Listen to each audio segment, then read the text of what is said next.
안녕하세요. 책 한 권의 두 여자가의 한 여자, 김현진입니다. 네, 안녕하세요. 그 옆에 있는 또 한 여자, 이미령입니다. 선생님 안녕하세요. 네, 반갑습니다. 자, 오늘 이제 우리가 만날 책을 좀 잠시 소개를 해야 될 것 같은데요. 네. 오늘도 좀 책이 가벼워요, 그렇죠? 네. 네. 우리가 너무나 잘 아는 위인 중에 한 분, 바로 간디에 대한 이야기. 제목이 간디의 편지예요. 삶의 태도에 관한 16편의 에세이라고 부제가 적혀 있는데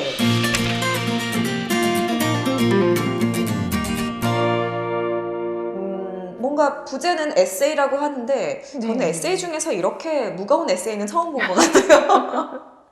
어떠셨어요? 아니 왜 이 책을 선택을 하셨는지 궁금해지더라고요. 왜 이 책을 선택했느냐, 몇 가지 이유가 있어요. 첫째, 간디는 참 영원한 인물이에요. 그쵸? 그렇죠? 네.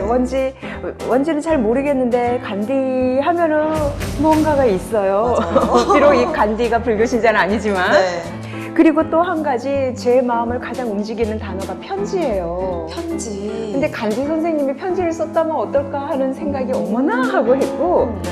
그리고 또 아까 이제 조금 전에도 말씀하셨지만 책이 가뿐하니까 뭔가 무거우면 요즘은 괜히 그 무게에 짓눌리는데 가뿐한데 어떤 편지를 더구나 16편의 에세이니까 어머나 이렇게 쉽고 재미있는 책이 있을 수 있을까 해서 이걸로 읽고 나름대로는 좋아서 우리 연진 씨한테 하자라고 했는데 그 말을 하는 순간에 괜찮을까? 아 저만 무거웠나요? 아니에요. 읽는 동안 저도 무거운 정도가 아니라 잘 살아야지 막 이런 거 있잖아요. 맞아요. 막 이런 막 굳은 결심 막 이거 진짜 주먹 보세요. 이거 막 이런 굳은 결심 막 이런 마음을 먹게 하는 16편의 그 애매한 에세이입니다.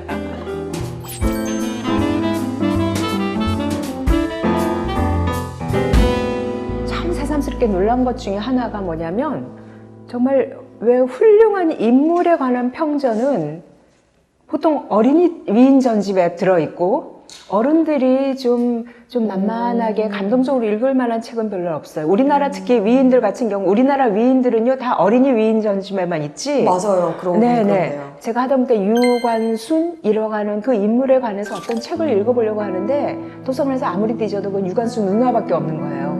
그러니까 다시 말하면은 우리는 정말 간디 이름은 무지 들었지만 사실 이제 어른이 되어서 정말 간디라는 이 한 인물이 어떤 삶을 살았을까 우리 좀 진지하게 만나기가 쉽지 않아요. 맞아요.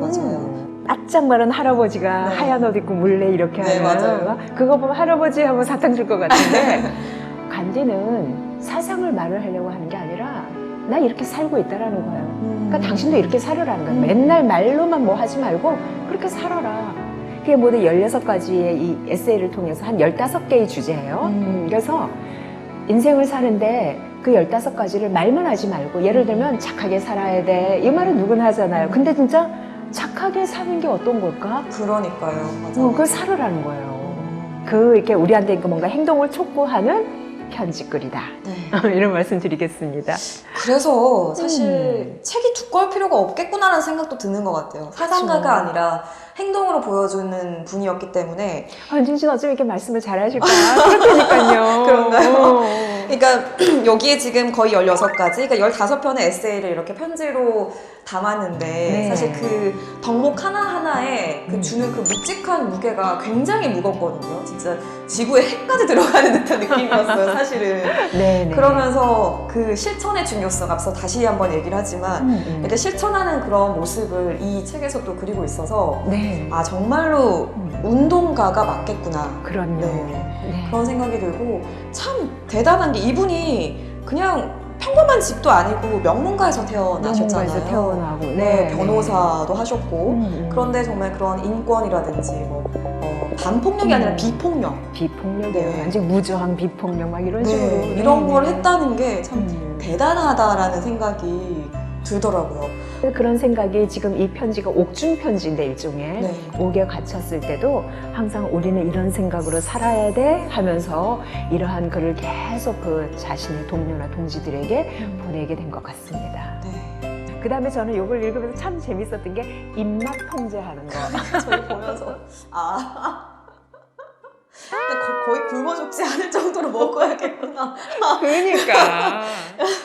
네. 요즘 뭡니까? 이거 말씀을 먹방 드리면 이런 어떻게 거는 하면 안 모르는데. 그러니까. 네. 요기요, 쿠팡, 막 그러니까. 이런 거 많잖아요. 배달의미즈 그런 거 많잖아요. 이 사람들이 이거 보면 기분이 어떨까 싶기도 그러니까. 한데. 사실 조절을 좀 해야 돼요, 우리가. 사실 그렇죠? 너무 많이 먹긴 하죠. 맛있는 것도 너무 많이 많기도 먹어요. 하고. 너무 많이 먹어요. 너무 많이 먹고, 그리고 예전 같으면 이게 꼭 무슨 라떼는 말이야 하는 것 같아서 죄송하긴 한데, 예전에는 뭔가 특별한 음식으로 우리는 피자를 먹고, 그랬자니까는 참 맛있었어요. 맞아요. 그래서 피자, 짜장면, 탕수육을 떠오르면 그때 좋았던 기억, 예, 가족들이 먹으면서 기분 좋았고, 그리고 모처럼 먹으니까 맛있었는데, 요즘은 손가락으로 면 탁탁탁 하면은 그냥 띡 하고 날라오잖아요. 너무 쉬워졌죠. 예, 족발이고 뭐고. 그러니까 특별하게 먹던 음식을 너무 일상에서 먹다 보니까 더 입맛만 자극적인 거예요. 그런 분들, 입맛 통제 한번 꼭 읽어보세요. 정말 여러분 죄송한 얘기인데, 밥맛을 똑 떨어뜨려요. 진짜요? 너 그렇게 밥 먹고 너 그렇게 살지 말고 완전히 그 얘기예요. 그래서 저는 입맛 통제를 읽으면서 막 웃었고. 그러니까 우리가 그냥 흔히 그러니까 비폭력, 저항운동, 혹은 인도의 위인하면 이분을 떠올리는데 그분에 대해서 조금 더 자세하게 느낄 수 있는 게 이 책에 대한 나온 그런 에세이를 보면서 이러이러한 가치를 이렇게 깊이 있게 얘기를 하시는구나 정도 좀 인지하고 그렇죠. 사실 우리가 따라하기는 쉽지는 않을 것 같아요. 예, 그럼요. 네, 이분은 이렇게 실천을 했지만 이렇게 하셨구나까지 알아둬도 좀 도움이 되겠다는 생각이 들어요. 왜냐하면 이것만 읽어도 사실 그냥 간단하게 따를 수 있는 게 입맛 통제 정도는 할 수 있지 않을까. 식욕을 내가 컨트롤한다라는 건요. 이미 네. 내가 욕망을 내가 컨트롤한다는 이야기예요. 쓸데없이 너무 욕심을 내지 말자로 간단하게 시작을 하면 좋겠다 이런 그럼요. 생각이 네. 들더라고요. 네. 참 대단한 것 같아요. 그러니까 우리가 알게 모르게 생기는 나도 모르게 스물스물 올라오는 욕심들이 진짜 네. 많잖아요. 많죠. 그래 조금 더 해야 되는데 조금 더 뭘 할까, 더 가질까, 뭘 해볼까 막 이런 마음들이 결국에는 나의 불만족에서 비롯되는 거고. 그렇죠. 네. 진짜 맞는 것 같아요. 필요한 것만 가진다면. 그러니 이분이 이 책에는 없는데 그 간디한테 유명한 에피소드 같은데 장갑 한쪽을 가다가 잃어버렸다 그러죠. 그러니까 이 사람이 장갑 잃어버렸는데 그러니까 가지고 있던 나머지 한 장갑도 그냥 땅에다 버렸다라는 거예요. 왜 그러냐니까 주워가는 사람이 이왕이면 두 짝 다 주워가야지 그 사람은 쓸 수가 있으니까. 진짜 다르다. 다르다니까요. 다르다. 나 같은 거 남은 한쪽 들고 이거 어떻게 할 텐데. 이거라도 써야지 이럴 텐데. 간디는 아닌 거예요. 그거 주워가는 사람 이것도 주워가라고 던졌다라는 거예요. 다른 사람이에요. 이거 인정해야 될 것 같아요. 달라요. 네. 그래서 이 책도 이렇게 보면은 이제 사실 이 뒷부분에도 어디 있는 걸로 제가 좀 확인을 했는데 항상 새에다가 비유를 들어요. 새는 두 날개만 가지고 날아다니잖아요. 그쵸. 두 날개만 가지고서 어디를 가든지 거침없이 날아가는데 우리 한번 어디 가려면 어떻습니까? 챙겨야 되고 양손 가득 그러니까요. 들고 가니까. 그리고 또 가서 또 뭘 또 잔뜩 사갖고 오고 막 그러잖아요. 그래서 항상 보면 경전에도 나오고 있는데 이 무소유라든지 소욕지족을 이렇게 할 적에 보면은 가벼운 새가 몸도 가볍게 해서 멀리 날아가듯이 정말 자유롭고 싶으면 일단 가지고 있는 걸 좀 내려놓을 필요가 있겠구나. 이걸 간디의 무소유라든가 불교의 소욕지족 또 법정 스님의 그 무소유 정신을 통해서도 많이 알게 돼요.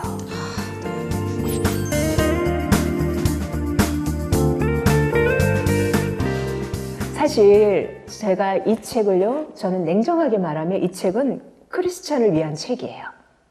저는 그렇게 말을 하고 싶어요. 왜 그렇게 생각하세요? 왜냐하면 이 글을 번역한 이현주 목사님은 저는 이분이 또 참 궁금해요. 이분은 목사님인데 되게 노자의 그런 거, 이렇게 도덕경제 이런 것도 하고, 그리고 이분이 틱나탄 스님에 관한 책도 이분 되게 많이 번역 많이 했어요. 그래서 저는 어떤 때는, 그럼 이 정도면 개종을 해야 되지 않나 싶은데, 이분은 뭔가 종교 간의 통합을 바라면서 세상에 정말 평화를 추구하시는 분이죠. 그래서 이 16편의 에세이가 절대로 길진 않아요. 저도 어떤 때 읽다가, 벌써 끝나? 이럴 정도로 아주 짧아요. 아주 짧고, 그리고 또 이분이 번역만 한 게 아니라 아까 말씀하신 대로 거기에 대해서 크리스찬의 입장에서 예수님의 삶이라든가 이런 걸 뒤에다 덧붙이면서 맞아요. 우리 이제 기독교인들은 이걸 어떻게 받아들여야 되는가라고 하는 이런 멘트를 썼단 말이에요. 그걸 이렇게 읽어볼 적에는 적어도 이 책의 역자분은 그거를 일단 제1차 그 독자 친구로 생각을 하고 있구나. 그리고 또 한편으로 나아가서는 종교인들도 불교인들도 종교란 어떤 자기 그런 틀을 좀 깨고 사실 모든 종교인들이 다 평화롭게 살기를 원하는 그 마음 하나는 같잖아요. 네. 그랬을 때 정말 각각의 종교에서 그 궁극을 추구하는 사람들이 어떤 길을 걸어가고 있는가 그걸 좀 이렇게 이 책을 통해서 좀 배워본다면 너무 내 종교만 최고야 저 종교는 막 이런 게 아니라 네네 좀 폭넓게 좀 관용의 어떤 정신을 가져갈 수 있지 않을까. 그래서 이 책을 읽으면서 첫째는 그 기독교인을 위한 간디의 그러한 소개서구나. 둘째는 그뿐만 아니라 모든 종교인이 한 번은 마음을 툭 터놓고 우리 저 불자들도 맨날 저러가서 좋은 말씀 많이 듣잖아요. 듣기만 하고 뭘 하냐고 이걸 실천을 해야죠. 실천을 이렇게 하라라는 간디의 이런 글을 팁으로 삼아서 좀 생활 속에서 한번 종교적인 삶을 살아가보는 거 안내서가 되지 않을까 싶어요. 또 저는 이 책이 읽음으로써 우리가 그렇게 당연하게 여겼던 걸 한번 이렇게 지각 변동을 일으키는 거죠. 그래서 맞아, 너무나 당연하게 생각했던 것들이었는데 이런 현실적인 문제부터 한번 건드려 보면서 나아가는 것이 우리가 그렇게 추구하던 이상적인 세상을 만드는데 초석이 되지 않을까 고민하게 만드는 책 같아요. 맞아요. 사실 이런 생각들이 참 뭔가 와닿는 것들이 정말 많은 내용들이 있는 것 같아요. 네. 어떤 사람이 이 책을 읽으면 좋겠다라고 생각을 하세요? 첫째, 간디는 무슨 말을 했을까가 궁금한 사람. 간디에 관한 책이 아니라 간디 그분이 뭘 말을 하고 다니는 사람일까가 궁금한 사람이 이걸 한번 읽어봤으면 좋겠고요. 그리고 또 하나는 종교라는 그 벽과 틀을 깨고 정말 우리가 늘 생각하는 양반답게, 지성인답게, 인텔리답게, 우리 막 이런 말 하잖아요. 그죠? 배운 사람답게, 뭐 종교인답게. 이러한 삶을 한 번이라도 고민하는 분이 있다면 정말 내 인생을 조금이라도 가치 있게 좀 살아가고 싶은데 라고 하는 분이 있다면 이 책을 한번 좀 읽어보시면 어떨까. 그런 생각도 많이 하고 있어요. 머리로만 아는 것보다도 몸뚱아리로 한번 몸뚱아리로 인생을 가치 있게 살아본다면 어떻게 사는 것일까. 간디 이분이요 되게 센 분이에요. 진짜? 네네. 아주 세지 않고는 그렇게 못 살아가는 분이니까 한번 그거를 참고를 해보시면 어떨까. 머리로만 아니라 몸뚱이로 한 분의 인생을 한번 제대로 의미 있게 살아보고 싶다 하시는 분들이 이 책을 한번 읽어보셨으면 좋겠어요. 정말 실천하는 지식인의 표본이 아닐까. 네. 이런 생각이 듭니다. 그래서 저희가 삶의 태도에 관한 16편의 에세이, 비록 책은 굉장히 얇고 가볍지만 전혀 내용은 가볍지 않고 묵직하고 우리에게 정말 많은 어떤 인생의 지침을 전해주는 귀한 책이기 때문에 여러분들에게 또 이렇게 권하는 마음으로 저희가 소개를 했습니다. 자, 이렇게 책 한 권의 두 여자가 이번에는 저희가 간디의 편지와 함께 여러분들과 함께 했습니다. 여기서 그럼 인사를 드릴까요? 네. 네, 여러분 시청해주셔서 고맙습니다.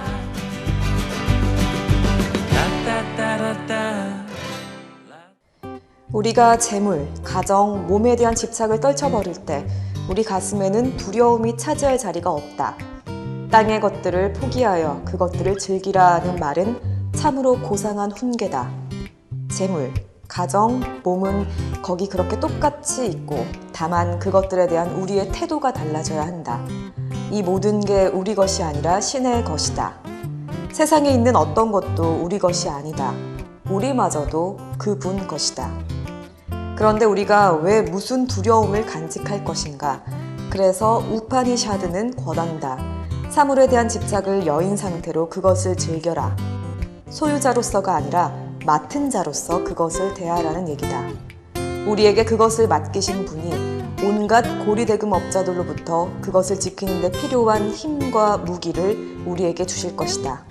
우리가 주인 노릇하기를 멈추고 발밑에 티끌보다 더 겸손히 하인의 자리로 내려앉을 때 모든 두려움이 안개처럼 걷히고 우리는 말 못할 평화 속에서 진실의 신인 사트야나 라얀을 얼굴로 마주 대할 것이다. 우리는 약을 복용하듯이 음식을 먹어야 한다. 그게 맛있는지 아닌지를 고려하지 않고 과연 우리 몸에 필요한 것인지 아닌지만 보고서 음식을 먹어야 한다는 얘기다. 약을 너무 조금 먹으면 효과가 없거나 충분하지 않고 너무 많이 먹으면 인체에 해가 되듯이 음식 또한 그렇다. 따라서 오로지 맛을 즐기고자 무엇을 먹는다면 그것은 이 계를 위반하는 것이다. 자기 입맛에 맞는 음식을 너무 많이 먹는 것도 마찬가지로 계율 위반이다. 부모들은 잘못된 자식 사랑으로 아이들에게 오만 가지 음식을 먹인다. 그래서 그들의 체질을 망쳐놓고 인공 맛에 혀를 길들여 놓는다. 그렇게 먹으면서 자란 아이들은 결국 몸이 병들고 뒤틀린 입맛으로 살게 된다. 어린 시절 잘못된 식생활에 좋지 못한 결과는 우리의 걸음걸음에 뒤따라온다.